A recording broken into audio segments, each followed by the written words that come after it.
Holy voices in your head, Batman! Tiki here, and I'm watching through Batman, the animated series, for the first time. And alas, we've come to yet another Scarface episode. And no, it's not the say hello to my little friend Scarface. It's the ventriloquist dummy Scarface. But Dragon, I thought that Scarface was already dead. What's going on here? Arnold Vesker is cured, and yet Scarface remains. Dragon, you're the expert. You got to help me out. Well, you see, folks, long ago I made a vow to educate Tiki in the ways of Batman the Animated Series, serving as his spirit guide to Gotham in a way. And tonight we are talking Batman the Animated Series, Season 4, Episode 4, Double Talk! Yes. Alright.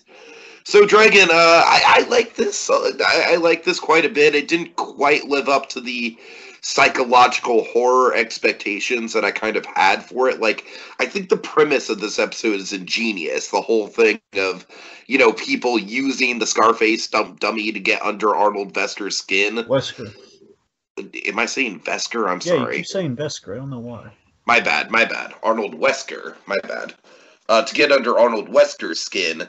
Like, it's a great premise. I just don't think this episode necessarily does all it can do with it. So with that in mind, it's a fine episode. It has some really memorable highlight moments.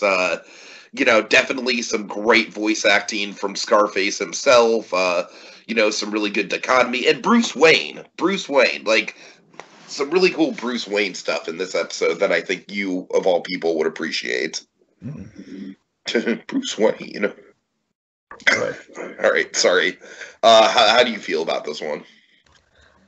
Yeah, I gotta tell you, Double Talk, it's kind of growing me over the years. I gotta tell you, especially rewatching it, my God, does it hold up? Because New Adventures, as I'm kind of learning as we get into it proper, let's go around.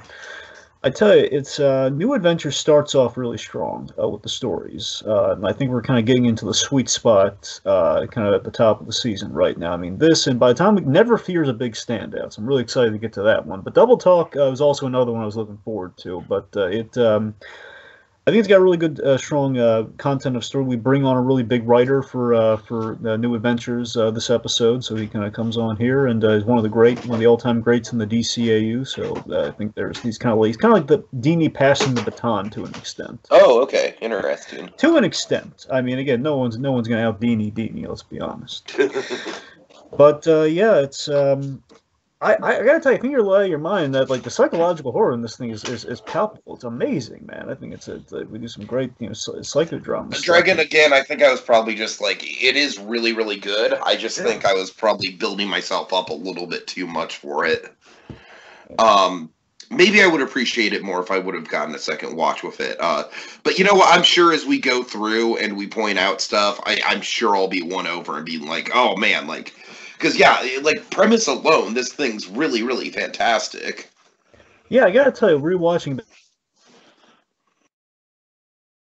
Again, New Adventures not one I go back too often, unless we're talking big standout episodes like a Mad Love or something, But, yeah, this has a number of really great kind of subtle, little nods and little kind of artistic, like little flourishes that really kind of make it shine. But then again, there's some things that also hold it back. Very small things, like, again, with the revamp, but we'll get to those. Mm-hmm. But, well, as we go through. So, let me provide a little bit of context. There's not a whole lot with this one. Basically, some bona fides I should get out of the way here. So, director on this, yet again, Kurt Gaeta. Kurt Gaeta, who did Sins of the Father, and he goes on to do a lot of the great Batman Beyond work. Kind of cut his teeth on Superman the Animated Series, and similar to that, we bring on yet another Superman writer. For the first time, we bring in Bob Goodman.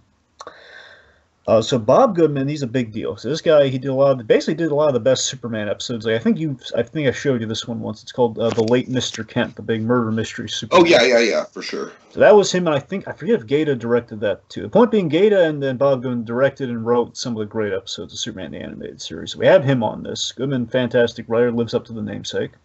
He goes on to do Batman Beyond, and most impressively, Bob Goodman goes on to do the Dark Knight Returns animated movie. Okay. He adapts it. He adapts the Frank Miller books. And again, he improves upon some of the problems within the Frank Miller story, which is even better. You know, like the big thing Zack Snyder can't quite get right with that one scene. He actually got that scene better.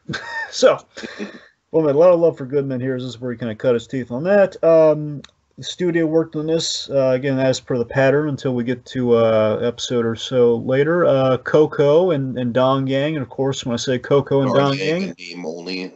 Yep, Dong Yang in name only. Maybe some manpower, but mostly name only.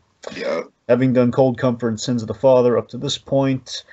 Big thing to note, Bob Goodman, he loves doing psychological stuff with Batman, which, of course, leads to a lot of the ventriloquist and Scarface stuff here. And, again, some of the psychological components to the new adventure, the new Batman adventures. A lot of that's kind of Goodman's kind of addition to the mythos, because he did, basically in getting ready for this, he did a huge binge back before binging was quite the normalized thing it is now. He rewatched all the animated series, and that's why we kind of get like the love and the reference for all the flourishes. That's why we got a lot of that in here. Gotcha. And I guess lastly, Paul Dini.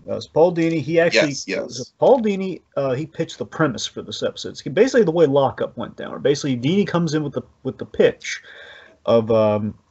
And then the writer of the episode kind of ran with it. So Dini kind of outlined, okay, so Wesker's, again, doing... Basically, Dini did yet another rehabilitation story, and then kind of... This feels very Dini-esque, for sure. It definitely has Dini's fingerprints on it. Wonderfully. So, again, it's such an insanely good premise for the episode, which then Goodman just kind of... He massages out to be just a great episode overall. So that goes down there. We start to do some mandating here for the first time, where... basically there's a mandate from the network where, okay, New Adventures of Batman, the new logo of this show is always like it's the Bat Family, therefore we have to squeeze in the Bat Family in every episode. So that's why it's not just a Batman episode, that's why Batgirl's in this episode, because she was in more of it, but I'll get to the scenes we cut with her later on. But that's why Batgirl is in this episode. For any of the guys who really hung up on, why are you covering this one instead of Never Fear? Okay, look guys, from what I understand, the production order and the way it's on the DVDs and the Amazon and everything is Double Talk comes next. That's the way I grew up with it. That's the way people who don't have like a streaming service are watching it. Who don't have anything outside of Amazon are watching it. And from what I understand, this is like the order in which it was produced, which is how we've covered everything so far. I don't know why. It's some weird anomaly where these two episodes got swapped. Everything else falls in line. I don't know how it happens. But we're just going to move on. We're talking Double Talk. All right. So, Dragon, we start the episode with a very, very sharp shot of the gates of Arkham Asylum against like a really striking black sky. I love this shot. Yes, and then we have a very, there's a Hitchcock movie, I believe, called Spellbound that they kind of took inspiration from for this, where it's basically a very Hitchcockian, almost it's a little bit of got some shades of Vertigo. Definitely, that's what I'm saying. There's a lot of course, the animated series never shies away from some Hitchcockian reference, so we kind of have that here, and also it's a little bit of that spliced in with some of the Two-Face Nightmare stuff we did back during the big two-parter with Two-Face. So a lot of that, and it feels like the opening of Two-Face a little bit, doesn't it? Oh yeah.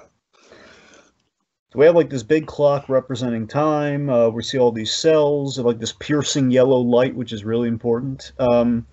Arnold Wesker, he's about to walk free from his cell, but a chest is behind him and chases him very, very threateningly. Yeah, I love how like the road that he has to go down looks pleasant, but it's also kind of crooked. The yellow lines in the middle are all jagged. Exactly. So very striking dream imagery right off the bat. I love like the creepy flute theme that plays. Like, dude, it's almost like an evil leprechaun theme, which kind of fits with the ventriloquist in a sense. It's kind of Warwick Davis-esque. I don't know. All right. So Wesker just kind of like keeps running down the road, but it seems like he's on kind of like a treadmill of sorts as the chest catches up to him and just says, "Dummy, dummy, dummy." I completely forgot about this next part, which just made me stupefied how beautiful it animated. Where again, Coco did the polar bear shot in Sub-Zero, but Coco can do amazing things. Let's not make any mistake, and they have a little bit of Dong Yang muscle behind them. So we had the Rorschach inkblot moment, which looks, oh my god, it looks amazing because basically we have like the swirling lights, which opens like a pathway to like just this ethereal white space with the moving black ink, which then turns into Batman. Yeah. With that, which then goes into basically essentially the big thing of the episode. This is a really important thing. I love how this foreshadows a moment in the episode where Batman emerges to fight Rhino and Muggsy, the ventriloquist Scarface's henchman, with Wesker caught in the crossfire in the middles in horror, like he doesn't want to be there, and he's just kind of caught within the action. No more, please!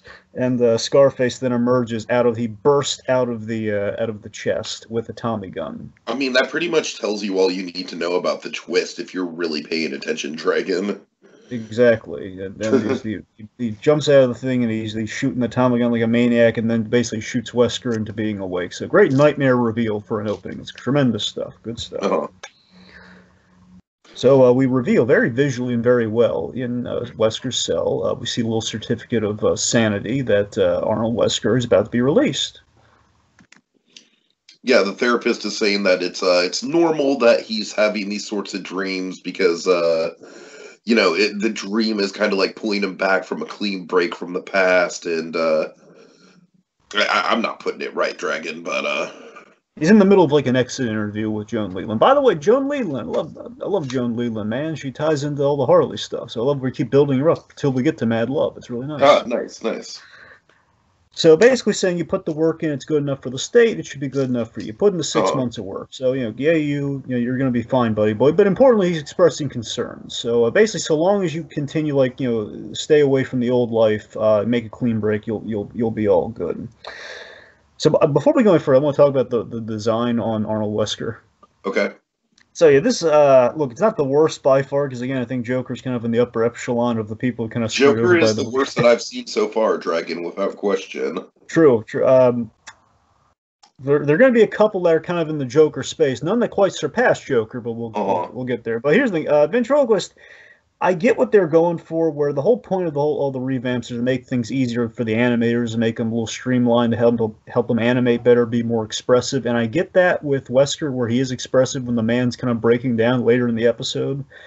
Problem though, we gave him like kind of this toe-looking head, and we gave him like this weird these two strands. Basically, we turned him into Charlie Brown, which just doesn't look. Oh right. God, you don't like the strands, Dragon? I don't like it. It's like a really weird. It's like a weird misshapen Charlie Brown thing we've turned him into. It just he has like.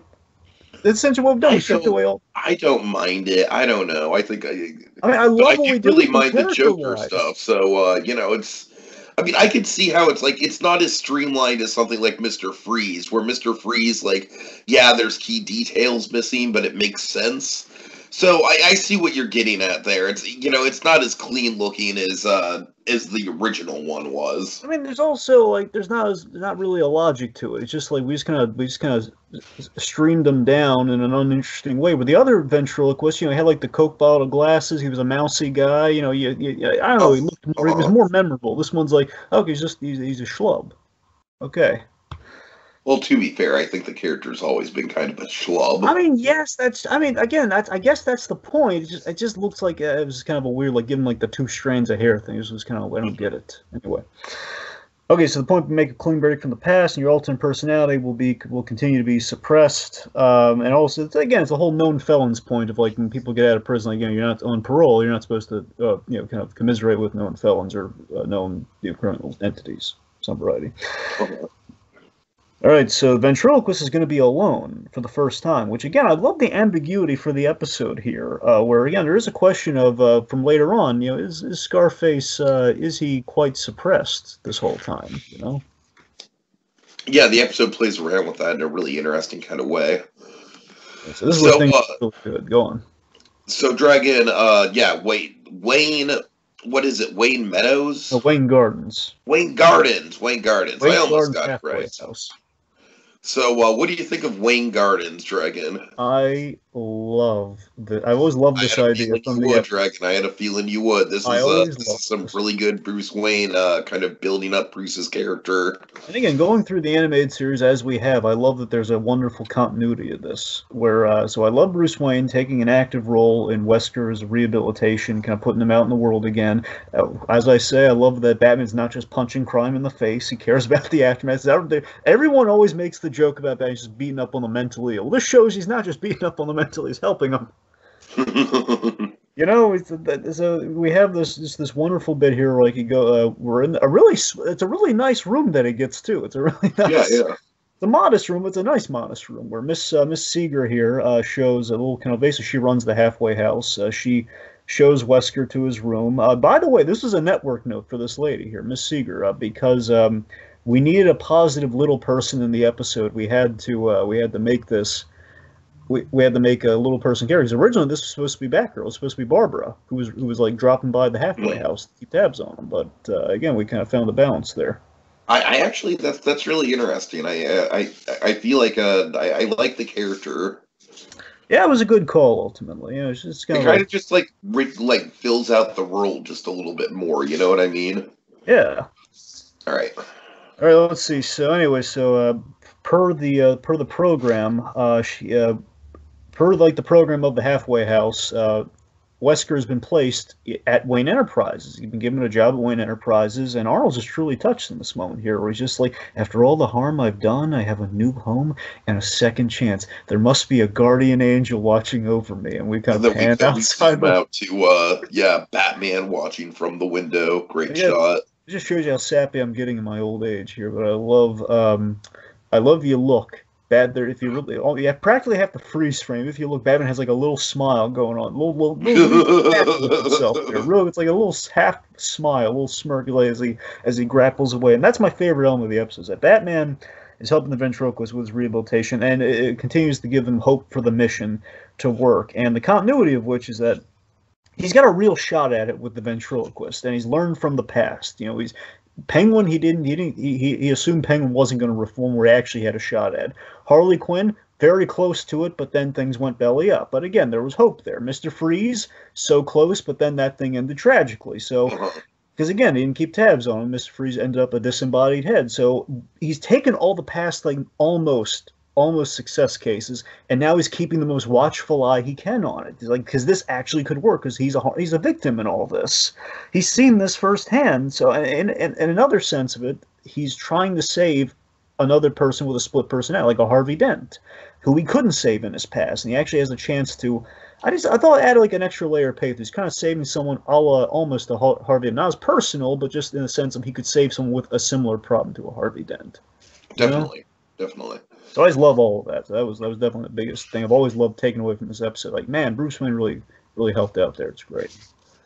And the key word there is Bruce Wayne, Dragon. Like I said, this might be one of the better episodes, arguably, for showcasing both Batman and Bruce and how their two lives kind of like dovetail into each other. 100%. Yeah. So speaking of Brucey, so Bruce Wayne and Lucius Fox, they're overseeing $2 million in bearer bonds that Lucius Fox acquired from a company. He kind of played hardball with them. We have this great line by Bruce, and again, we're jazzing up Bruce's dialogue here while we can't go kind of fun with him in the performance. It's like, well, I guess I'm no good at playing the tough guy. So we establish the voice print lock. And I love this detail, especially on the rewatch, Tiki, that Wesker is in the background during this scene. So this sets up how Scarface later on knows how he plots this whole little scam. Right. Because he's in the background. He saw the voice print thing. He knows how it works. All right, so Bruce goes to introduce himself to Arnold. Arnold is very nervous, but Bruce is encouraging, like, oh, that's okay. You should be very proud of yourself. Much like Jimmy McGill, Arnold Wesker working in the mailroom. Absolutely. But yeah, it's such a sweet moment there as Bruce went again, give him like a pat on the shoulder, like, hey, you should be proud of yourself. And just have a nice feel-good moment with Wesker here. You're getting a nice thumbs up from Brucey. Yeah, I am, and it's such a sweet moment too. Of like, you know what? Again, things might actually work out, but no, we're in Gotham, so things aren't going to work out. Let's be honest. But again, I love that it kind of you're rooting for the guy, which is absolutely the point. Is because you're not rooting for Wesker. What's the point? Uh-huh. All right. So as Arnold waits for the bus, a lot of bad stuff happens to him when he waits for buses in this episode. By the way, not exactly the most glowing recommendation for public transportation this episode, but go figure. He's visited by the criminal associates of the past, Rhino and Muggsy. I love the design of these two. You know, we just have kind of like the shorter, long-faced one, and then the one who's obviously just like you know, like big as a rock. Again, hence like the gangster namesake, the guy with like he's got a mug, and the other one he's built like a rhino. Right, right.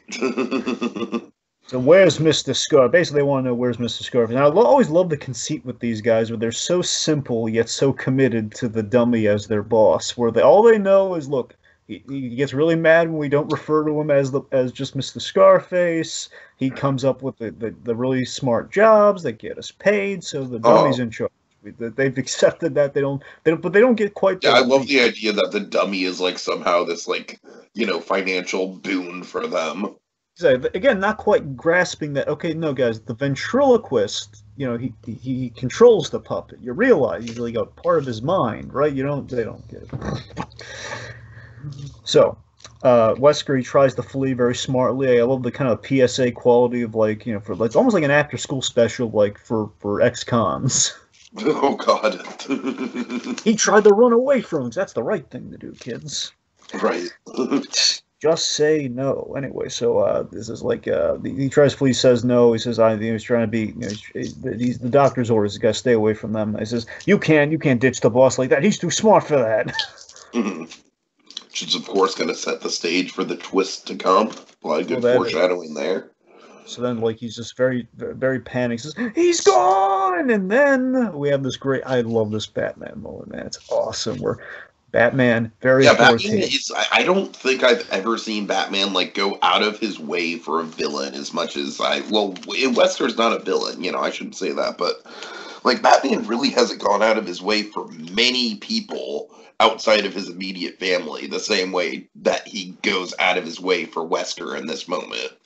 And again, it's just great that, again, he's trying to make this work because it's failed so many times before. He's trying to make one stick. And he's putting his all into it. I love what Conroy does in this episode. He's putting such great protective intensity behind the lines here where Batman swoops in, you hear off screen. It's so great. He says, let him go. And he just means business. And he shows up, and then it's Batman fighting Rhino and Muggsy with the ventriloquist in the crosshair. So basically what we've done here, so poor Batman, unintentionally, he's created the nightmare scenario from the opening where, well, Wesker's caught in the crossfire, Batman fighting Scarface's bones. Right. And we're playing, again, the detail, like we're playing the music. We're playing the creepy flute music. So we have some great stuff. Batman's like doing the backwards, like he's like the casual, like almost Indiana Jones punch, where like Muggsy goes up against him, like bam, doesn't even have to look at him. And then this is a network thing, though, because again, for some reason we can be more violent because we're on Kids WB. What the logic behind that is, I have no idea. But Batman, he does the double hand clasp, which you can't really get away with on Fox back when they did it. So basically, he can like full on punch guys in the face with both hands now. It's crazy. So he takes out Rhino. So all that as that happens, Batman, he then kind of buttons the scene by saying, "Wesker's off limits." Got it? Oh yeah. They're saying, Batman knockout punches the one guy, and then pulls a bad exit as he's one to do. And by the way, I think this might be the first time to get your opinion on this because it's New Adventures now. Red skies in Gotham. What do you think? It looks really cool, Dragon. Yeah, because that's what we do going forward in the New Adventures. We give Gotham a red sky at night now. Stylistically, I'm a big fan. Oh. All right. So Wesker returns home. What happens? So he's just kind of nervously, just kind of trying to sip some water to calm himself down, but no, that's not going to happen, Dragon, because Scarface just kind of comes into his head and says, "What's the matter, dummy? Having a bad day?" Wesker kind of just throws the glass. "Oh, thought you could get rid of me? Thought you could pull some sort of psychobabble snuff job?" So as always, Scarface's dialogue is so perfect. I love that we continue just the great Scarface dialogue we've always gotten in the animated series. So that's great. The most 40s dialogue of the entire animated series comes from Scarface. Oh yeah, oh yeah. And again, we have this great ambiguous kind of mystery Scarface promising that he's going to return with a score to settle here. Where again, it's a question how much of it's in the ventriloquist's head versus how much of it again is as we learned later is a little bit manufactured. Mm-hmm. Mm-hmm. Yeah, really, really fun stuff. Really, really cool kind of misdirections all over this episode with that. And what a tragedy. This poor man's nightmare comes to pass the first day he's out and back in the world. And it's not his fault at all. You feel so bad for him, don't you? Oh yeah, I mean and this is coming right after we got a Freeze episode. So Dragon, like you said, they're really hitting into the tragic villains so far. Like early in the season, they're going full tilt with it. Oh, yeah. So let's see. So we have some great great visual nods to the episode. The scene ends with him, like the whole scene kind of blots out like the ink blot thing for a moment, and then we transition to the little yellow light fixtures of the subway. Again, much like the little footpath, little staircase from the opening, which is really nice visual detail. Yeah.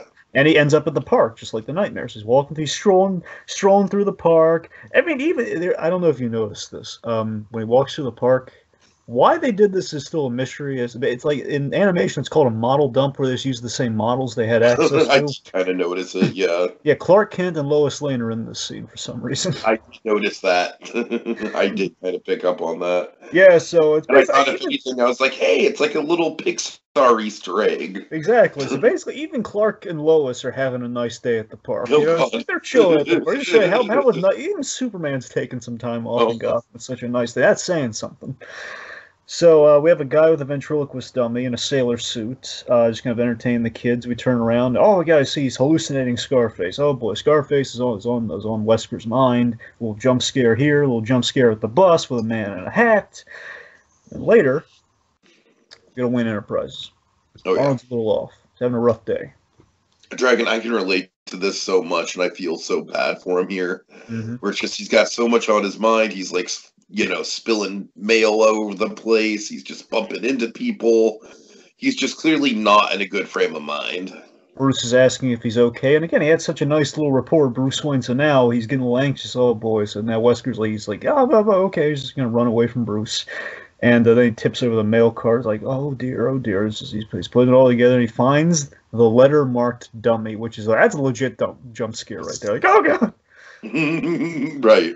Opens the letter, orders him to pick up the phone at 9, and Bruce essentially. I love that we don't even need the show because I always thought we saw this moment, but no, you infer it because you know Batman at this point. It's like, of course he's going to pick up the letter. He's going to deduce that something's going on. He doesn't know that it's going to be at 9, but he just knows, okay, well, you got a letter from the ventriloquist, therefore something's going to happen.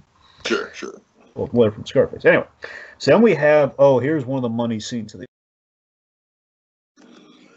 Yeah, we have Wesker, again, just the lighting, Dragon. The lighting in this episode is top notch. I love kind of like the dark purple hues in the room.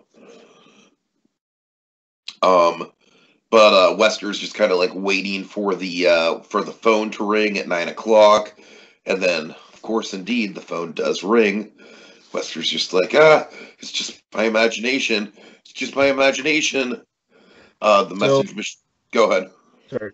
So George Zunza, of course, returns doing the ventriloquist, and these are the scenes. I mean, Zunza he's just so good playing both of these roles in this episode, so distinctly different, but again, so wonderfully he gives them a sense of history where this again is like it's such an abusive relationship, and adding to the pathos and the empathy you feel towards Arnold, just given how menacing Scarface is, just as a disembodied voice. At this point, where basically Scarface he lets it go to the machine. Like perfect example of the two voices. Like, hello, Arnold. I'll leave a message to dummy. I know you're there. Pick up. I like how it's like he's not joking around this time, Dragon. He's not trying to hide his menace under any form of like macho talk. He's just like, no, dummy, pick up now. We need to talk. So then the creepiest thing of the episode for me, this is what I'm talking about. How does it get scarier than this, Tiki, where Scarface threatens to... Okay, I'm gonna be at count of 3, or else I'm gonna pop a blood vessel in your head. Oh, that was terrifying. That was terrifying, Dragon. So even if Weskers didn't want to partake, he has no choice at this point because he thinks it's literally he's in his head. Oh. So he picks up the phone and basically Wesker's saying, "But I'm cured. I'm cured. I'm not a case of the sniffles, dummy. You're not going to get rid of me by having a doctor wave. This is a great 40s line. You're not going to get rid of a doctor wave a $2 watch at me." That's like a quack wave a $2 watch at me. It's great. So we reveal Batman is listening into this because, again, world's greatest detective. Something doesn't smell right. He's going to be there. Smart guy. He's listening into all of this. He's recording it for later, too. Ventriloquist doesn't want him back. But Scarface is not asking permission. But you're not real. This is one of those like Giuseppe deliveries right there, Teak. It's just the desperation in this poor guy right there. I'm too old. I cannot paint another. But isn't it though? Isn't it kind of? It's like we're really hammering that in these moments here, where it's like this poor man. So this is the bit that really kind of brings it on home. Where it says, "I'm not real, eh? Why don't you look across the street?" And then we have the money shot of the episode, I feel, where it's a painted image where we look across out of the blinds and we see in a phone booth the dummy sitting by the phone. Again, out of context, if you could see it as potentially non-threatening or silly, but I'm just saying after everything we've built up in this episode, absolutely terrifying. I know, that's what I'm talking about. It's so wonderfully, it's so Hitchcockian, it's beautiful. I love it. And of course, Batman just instantly goes for the dummy, but after a truck passes by the phone booth, nope, too late. The dummy's running away. Batman tries to pursue it. Go ahead. Also love how Ventriloquist was like just so tragically says, "Yes, sir, Mr. Scarface." I just love how you can hear Batman's hope drop like a cinder block. Just like, "No, you ruined it." No, that's why he's chasing him. And of course, we tee up the supernatural element of the episode. Everyone's wondering, how the heck is he running around like that? How is this possible? So he chases him down an alley, and then he's waiting there with a Tommy gun, just shooting the crap out of the place. There's a batarang at him, but again, very creepily, very supernaturally, he gets up and does like a really dummy-like move, and he gets up and he's running into the ornamental stoneworks. Again, new locations. We're not just doing the warehouse again. This is fun. All right, so this cement block to the head, Dragon, that looks so painful that Batman takes. That it does, yeah. So we had this creepy thing where the Scarface takes like the chisel and hammer, and you don't know what he's gonna do when the stone works. So he's like sending off giant cinder block, like swinging like just slabs of stone, I guess. And then again, there are two cheats in this episode. I think one's a little more acceptable than the other. This one's cool. I'll give it a pass, no question. It's just still there's a cheat though. How the heck do we get two Scarfaces in this scene? Yeah. I know there's planning ahead, because I think the logic is the one who's moving around brought an extra dummy, but he's about the same size as the dummy, so I don't know if that works. I don't know, because a part of me thought initially I thought like, oh, well, he must have dressed we don't see him quite again. I thought because we just dressed like a little stone statue in like the Scarface getup, but no. That doesn't work because we see it in the lighting. He's still in the costume. It doesn't work. It's a cheat.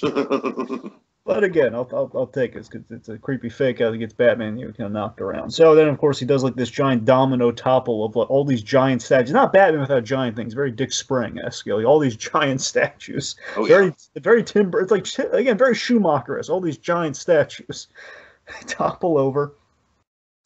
Again, you know what Schumacher was watching, getting ready for Batman and Robin. Tips over, falls over, and Batman basically, Scarface gets away. Batman's left wondering what the heck is going on here. So we're in the Batcave doing some detective work. Very obligatory scene from Batgirl. Yeah. Batman has to bounce off somebody. If it's not Alfred's, we got to put the Bat family in there, so it's got to be Batgirl. Why couldn't it be Tim Drake?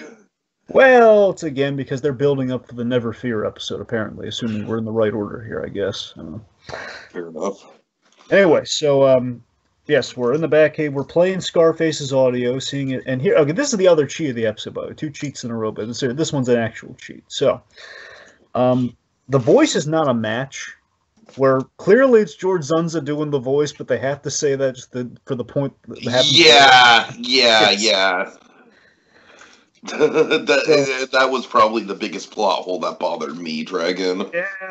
Yeah. But again, it's like, no, it's very obviously the exact same voice. Yeah. But again, it's kind of a gimme. You kind of have to give them that. Like, we need unless they direct the voice actor to be like kind of like slightly off.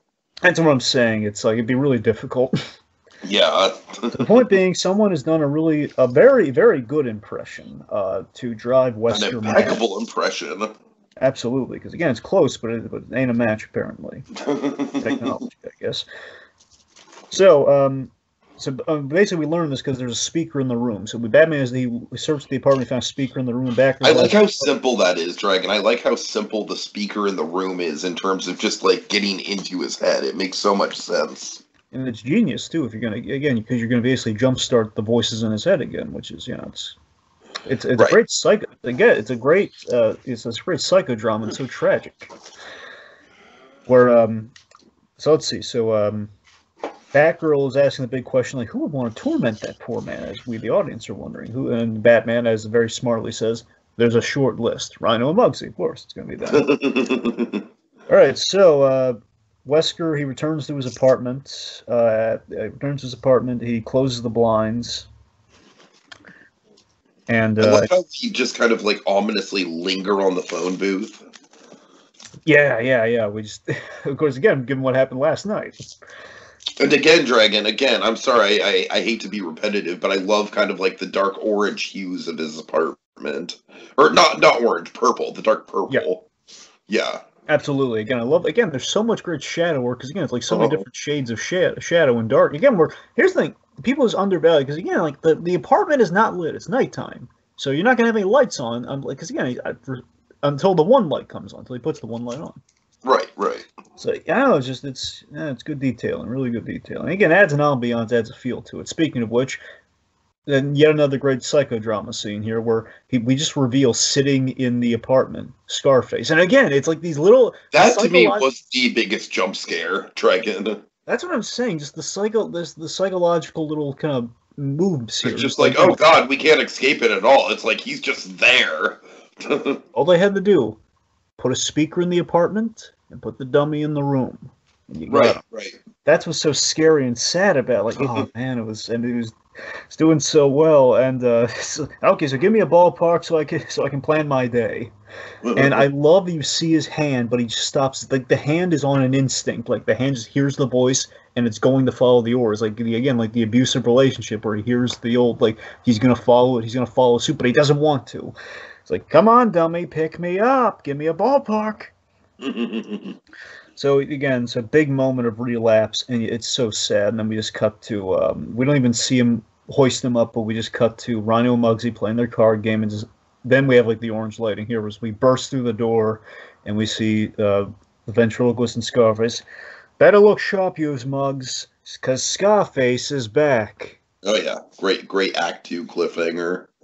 So now we're at a different apartment, far less nice than the Wayne Gardens, by the way, for reviewing on Yelp. The Chelsea Arms. So Chelsea Arms, we meet Hip McManus. Hips McManus.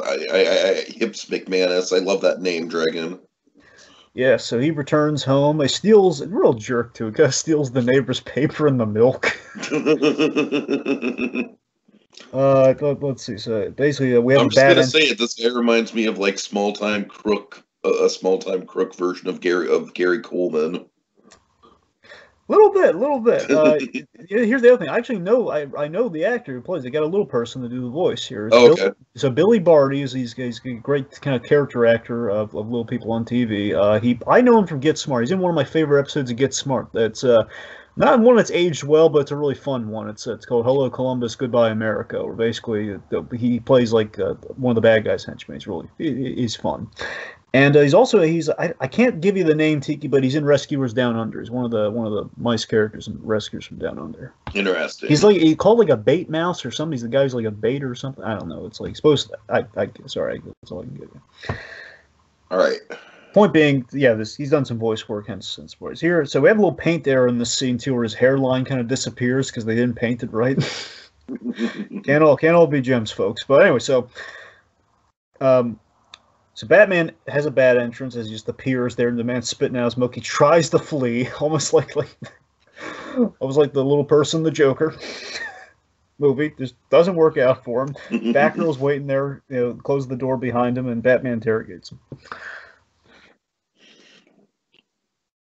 Been admiring your wardrobe, as he points out the scar. Oh god, he literally says, "What you talking about?" What you're talking about? I don't know. It basically plays dumb, boys. I don't know. You're talking about. We've been admiring your wardrobe, as he points out very directly the Scarface cut. There's no denying it. So he reveals that Muggsy and Rhino they cooked up this little scheme to get the brains of the outfit back in action. They're pulling a job tonight. And Batman, again, I love how motivated he is. Like, where? He's just like he ain't playing any games. He wants to save. He wants to get to Wesker. There's a timetable on things. He wants to get to Wesker before he ruins his. Literally a race for a man's soul, Dragon. I know, it's great. Awesome. So we're in Wayne Enterprises. What's happening? So Wesker is leading Rhino and Muggsy up to let's see, he's also got Lucius Fox captive. Yeah, they kidnapped Lucius Fox from his home, presumably. Oh. They're gonna start yapping, Foxy. Open the hen house. I love that he calls him Foxy, and we get all these great Fox puns like the hen house. I just love it so. This is what's so fun about. See, last time we had Scarface, it was. Scarface was good, but it was just like we kind of worked him into a Catwoman episode. It was like, that it wasn't exactly basically the fourth time we've ever seen Scarface, and I think we really kind of redeemed him a lot here in terms of, again, the look. I still like the look, like given like the different suit and everything, but he looks less wooden. He just looks, I don't know. Yeah. Point being, the dialogue is not lost a step at all. George Zanza is just brilliant here. So we use Fox to open the safe with his voice print, essentially, to get the $2 million in bonds, which are untraceable. And I love this. Lucius Fox, you've got to be kidding me. And he gets instantly pistol whipped by the Tommy gun. You've got a problem, you talk to me. You want to live through the night, you talk to the safe. Just great dialogue. So, like you said, it's set up like I feel like it's a great detail that people might even miss, the fact that Wesker was there, seeing them put these bonds in the safe to begin with. He knows everything about the voice activation. That's some damn good foreshadowing, Dragon. It really is. Man, Goodman gets it done, buddy. Mm-hmm. All right, so as they hoist the bonds from essentially they rob $2 million in bonds. Batman, Batgirl, they spring into action. Smooth sailing. Yeah, you're gonna go up the river, says Batgirl very jauntily as she springs into action. So let's see. So we have some really good fluid action animation again, kind of per the revamp and everything. Where Batman kind of takes out Rhino really coolly. Let's see. Scarface. He threatens the. This is great too. He kind of stops the action, stops from beating up on his guys, saying, "Hey, Bats, if you don't stop, I'm going to give Foxy a dose of lead poisoning." As he points the gun at him. So now we have the Vault Death Trap. Uh-huh. This is really clever. I love that it has a ventriloquism theme here. It's all voice act. The voice is what dooms them. Very much like if Batman could throw his voice to the outside of the room, they'd be saved. So I love the ventriloquism. I don't know. It's really cool. So basically, the Scarface brought a little tiny thing of dynamite as backup in case Foxy came down with a case of lockjaw. Oh God. So it's got a minute on the timer. The safe can only be overwritten from the outside because Bruce Wayne could open it, which is like a point in their favor, but only from the outside. So they're boned. Really frustrating, Dragon. Really frustrating dilemma there. Yep. Dang it. So Scarface, he directs the goons to the roof to avoid the alarm, which I think is a lie. I think they could have gone out that door, given what happens. So great having you back. I love this. I completely forgot about this on the rewatch too. There's this great delivery by George Zanza as Scarface. Scarface, he elicits a great moment of kind of sadness here, where he says, "Great having you back, boss. It's I hated working without you. Don't worry, you never will again." Oh yeah. Great. Different layers to the different personalities kind of coming through at the same time. Yeah, 'cause he doesn't want to do this. He's going to have to teach him a lesson, though. Hmm. All right, so Batgirl, she's about to rock some Oracle hacking skills, man. Oracle, but there's no time. There's only a minute on the clock. Unfortunately, not really her episode to shine on that. But Batman's got a solution. Really, I love how smooth Batman is about this death trap. It's like not even giving Batgirl time of day. It's like it says like, wait, we can't fit through there. We don't have to. It's just like he's just wrapping the dynamite in the grappling gun. It's so smooth. He opens a little vent, he grapples the bomb away. It's awesome. That's why he's the man. No, I agree. It's a pretty good way out of the death trap for sure. Yeah. All right. Anyways, we're on a helicopter landing strip, Dragon. Yeah, helipad, I guess. Yeah. A helipad, yeah. So basically, Scarface pulls a double cross on his guys here, where drop your Roscoes and throw the take. Mm-hmm. Drop your Roscoes. Oh man, I love 40s dialogue. It's great. So basically, he's doing this because you forced, basically your little scheme forced me out of, kind of could have messed up my plan, could have ruined my plan to lay low. I was playing possum, but then you two numbskulls start up. So that's the interesting idea of this episode, Tiki. The question is, was Scarface really planning this from the beginning, like Norman Bates at the end of Psycho style, where I won't even hurt a fly? We're just going to play possum until, again, he did it in his own time, until the heat was off? Or is this the ventriloquist getting revenge for them messing with him via Scarface?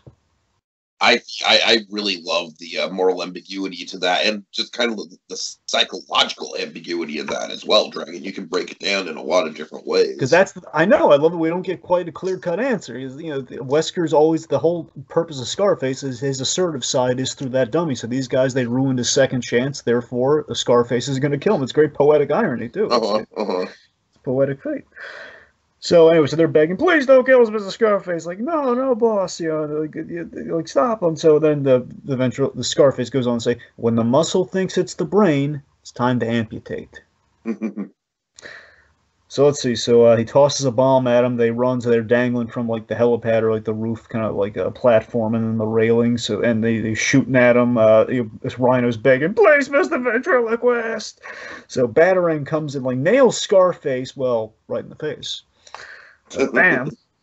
Batgirl's on saving the guys, basically grappling, using a little grappling gun fix to save those guys from falling to their deaths. Meanwhile, we have the big money scene of the episode. Oh my god, one of those, where the whole Bruce Wayne Batman of it all right here. It's the whole point of the episode. It's great. I love it when Batman can talk down a bad guy. He doesn't have to punch him in the face or anything, but it's awesome. Yeah, sure, absolutely. Where Batman's just being, he's just pleading with him. Well, he's being really calm about it. And of course, it's Batman facing down a gun too, which obviously that's got some poignancy to it. So Scarface tells the ventriloquist to pick up the gun, which now he's holding the little Tommy gun. Which again, now the choice is literally in Arnold's hands. Where Batman's saying, "Arnold, don't do this. It's out of my hands. He's the puppet, not you." It's the great distilling it all down so wonderfully about what the ventriloquist's problem is. It's a great, like, kind of on the fly in the heat of the moment kind of therapy session going on. I love it. Scarface just continues to command and berate the ventriloquist, like, do him already! And the ventriloquist hesitates to pull the trigger, because again, he doesn't want to shoot Batman, he doesn't want to do a horrible thing. He's never had this is the first time he would ever be culpable for truly hurting somebody. And this is a big choice he's making there. Big choice he's facing down there. Again, kind of the fork in the road from the nightmare sequence, if you will.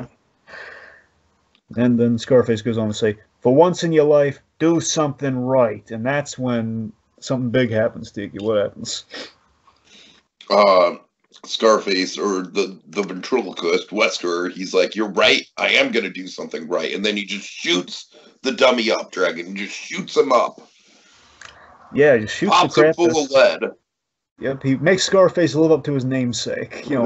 Just fills him full of holes. And again, I love how, looking at the first appearance of Scarface, the whole episode ends with Scarface getting the crap shot out of him, and ventriloquist just being like, no! Just being emotionally shattered by it. And this is a huge step for him, where he's killing the past. He's killing the worst part of himself here. He's making the choice and getting rid of Scarface himself. So this is a huge action. Again, this is the last proper time we see the ventriloquist. We easily make some visual appearances later on. This is the last time we truly get him here.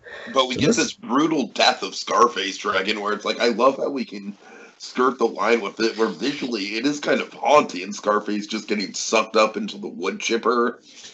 It was like a giant fan on the roof or something, so he turns into sawdust, which is like, oh my god. It's just he's also threatening, I'm gonna get you, dumb. Batman calmly takes the gun, and the hat just blows away in the henchmen's faces. I love that we gave Batman kind of a win. It's a sad win, but we get a win at the end of the episode here, where, oh my god, he got through to Wesker, and Wesker made the right choice. Yeah. So then we have our coda, Tiki. What's our coda?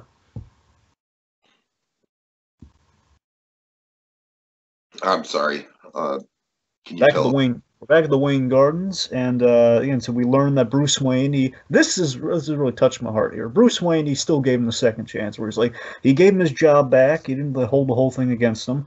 And Mrs. Seeger here, she well, listen, Arnold, don't be a stranger. Use the rec room this time. You meet some people. Don't go it alone. And he says, I will, but for the time being, I'm looking forward to being by myself. Oh yeah, that's a great kind of Finn line, just like as Kevin Smith would like to say, and then fucking credits. Yeah, credits. All right. Okay, Dragon. So on that note, I think this is a very good episode with a fantastic ending point. Some really interesting psychological elements. It's got the humor. It's got the animation. Stylistically, I really like how we're kind of going into the red skies and stuff for this new iteration of Batman. All in all, very solid. Can't complain. Yeah, final thoughts from me. Great episode, very strong storytelling. In the storytelling department. Again, I love Batman investing in his villains and trying to rehabilitate them, especially in the ventriloquist. The whole psychological struggle and the tragedy at play here. It's great. I love kind of the after-school special PSA on recidivism and the struggle to kind of live of a life after crime. Good stuff there. Again, it's just seeing the hope to rebuild a life. Batman's continued hope to rebuild his own life, and by proxy rebuilding his villain's life a little bit there. I love how we parallel. This episode does so well, as Tiki's mentioned throughout this thing very smartly, is that again, Bruce Wayne and Batman. Again, they're very much shown equally and very, very, very strongly in this episode. I love that we kind of use that dual identity relationship in contrast and in parallel in service of the ventriloquist story. He's using his dual identity to help the ventriloquist, where ventriloquist's dual identity is kind of trying to destroy himself. So that's really good. It's a very hopeful outlook for a change with Batman. It's nice to see that happen. Again, nice to give Batman a win. Nice to see a happy ending for a change. Bear in mind, it's a gruesome ending. We shoot the crap out of one of our bad guys, but he's a dummy though, so it's fine. Yeah, it all works out. All right. So take us out, Dragon. Nightwing in action. Gun runners in Gotham. A Catwoman in the mix. Can Nightwing foil the hook-handed man? Will Nightwing trust Catwoman over Batman? Tune in next time to find out. Same animated bat time, same animated bat place. On the next visit to the animated Batcave with You Scratch My Back. Open the hen house, Foxy!